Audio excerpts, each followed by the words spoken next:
Hi everyone, welcome to another episode of the Crystal Beauty Show. Today we are going to be learning about real estate, and our guest today is Agent Dan. So join me in welcoming him. How are you doing? I am doing very well, thank you. I'm doing so good. Thank you, Crystal Beauty, for giving me this opportunity to be on your show. I really appreciate it. Thank you for coming. You're welcome. So let's go right into it. Tell us a little bit about yourself and how you got into real estate. So, like you rightly said, I'm Agent Dan. I got into real estate after many years of interacting with people within my community and giving them advice about money management, about doing the right things as far as it came to their personal finances. And after working in the corporate world for over 10 years, at some point I figured, I'm giving this advice for free. If there is a way I could monetize this, that's definitely what I was going to do. So it was driven more from a position of passion for helping people, seeing how they can better themselves, seeing how they can really benefit of the opportunities that America has to offer. So that's what drove me, and that's how I ended up in real estate. Nice. So what are some of the challenges that you face as an agent? Yeah, I would say there are a few challenges that I face, and some of them might be unique to maybe to me, and others might be unique to an agent of my background. So I would say maybe an African agent, right? One of the big challenges that I face is a lot of people within our community don't quite treat their agents as a professional. So if you have an appointment at the doctor, you show up on time. Oh yeah. Right, but when it comes to your agent, he can wait, and you show up maybe 30 minutes later, and that just has an effect on the rest of my day.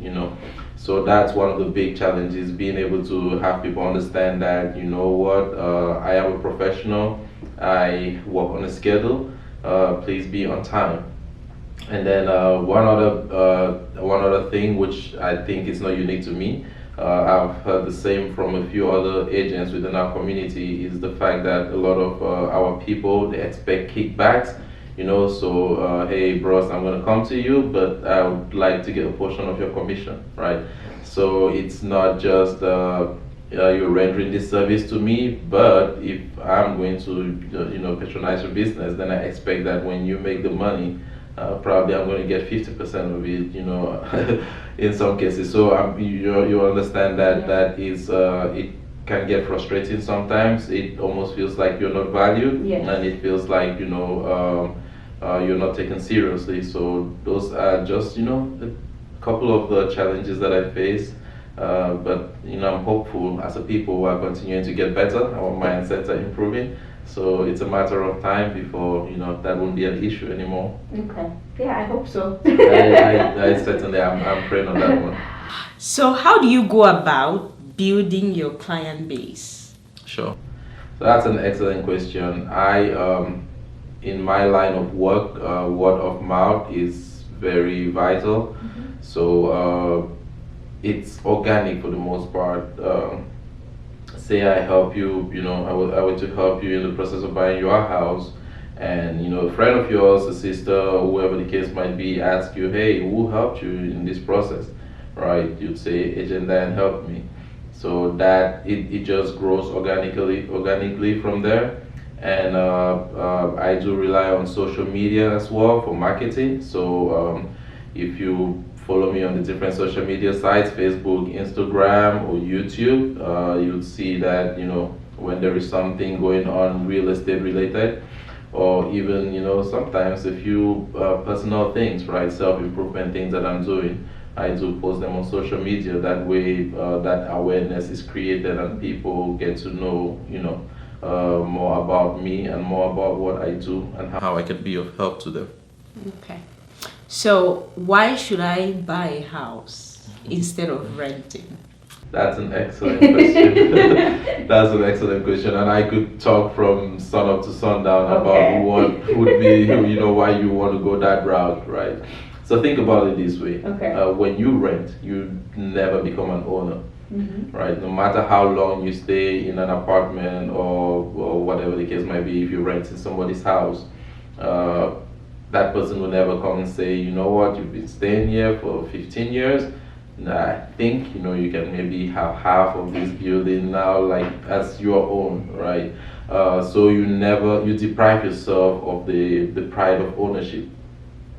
Whereas, if you were to become an owner, the way the U.S. Tax laws at least are written, they are written to favor property owners. So the interest that you pay on your mortgage, that's tax deductible, right? And then when you own, you can easily determine where you want to end up. So usually good areas or better areas tend to have better school district as well. So you can ensure that your children get to go to good schools, and then over time, as you pay off that house, it would eventually become yours. So if you were to sell that property, you'll be able to recoup, if nothing, even if you never built any equity over time, you'll be able to recoup the principal that you put into that mortgage. So it's important to own, I would say, because it's a way to create wealth, right? The property is not just going to stay the same over time because of desirability, or maybe other things happening in the area. The economic value of that property grows. So if you were to sell it down the road, you would have way more than you paid for it when you bought it originally. So if you're thinking, guys, please do not hesitate. Go ahead and buy. Go ahead and buy. But what if I don't want the hassle? I mean, if I have a plumbing issue, for example, Sure. I just call my landlord, it's fixed. Absolutely, absolutely. But if you own a house, so how do you compensate that, I guess? Understood. So that's an excellent question. I would say, like anything else, right? Let's say a child is born, they have minimal responsibilities as they grow. The expectation is this, child would start taking on additional responsibilities because they are not little child anymore, right? So with be growing up, it's expected that what, you are moving into a greater level of responsibility with home ownership. So that also means you should be prepared to take care of certain things, right?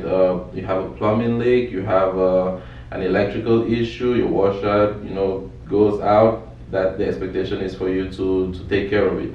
One can also argue that because the apartment is not yours, you do not have any skin in the game. You might not want to, really take good care of it.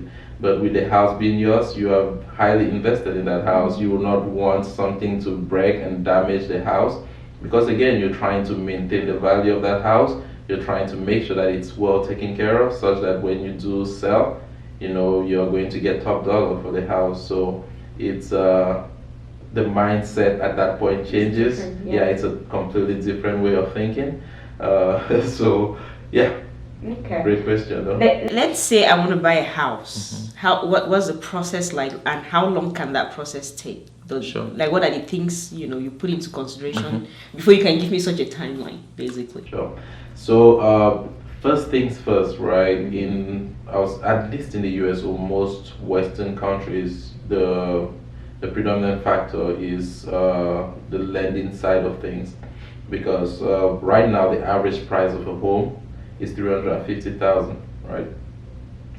The average guy on the street doesn't have $350,000 sitting in their account.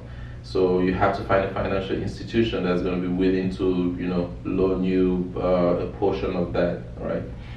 Most people, or here in the US, I would say, the criteria that most lenders use, primarily, first, they want to see that you have a good credit score.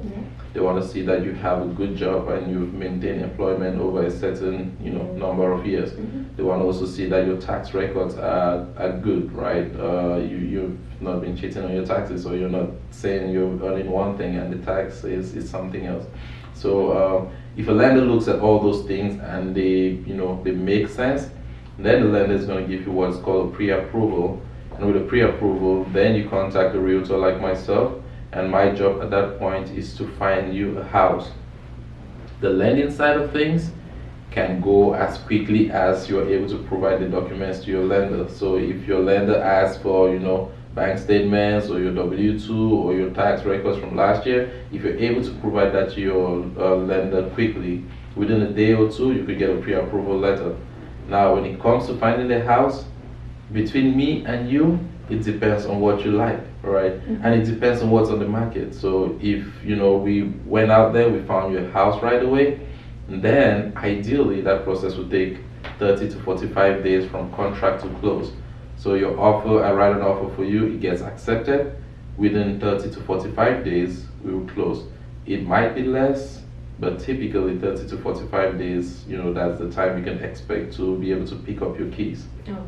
Awesome. So we're not going to have you spill everything out here because we want people to actually contact you. Okay, sure. So tell our viewers, how can we get to you if we're trying to get a home? Absolutely.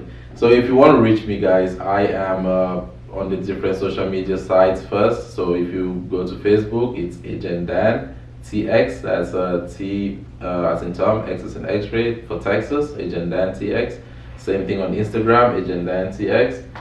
Same thing on YouTube, it's Agent Dan TX.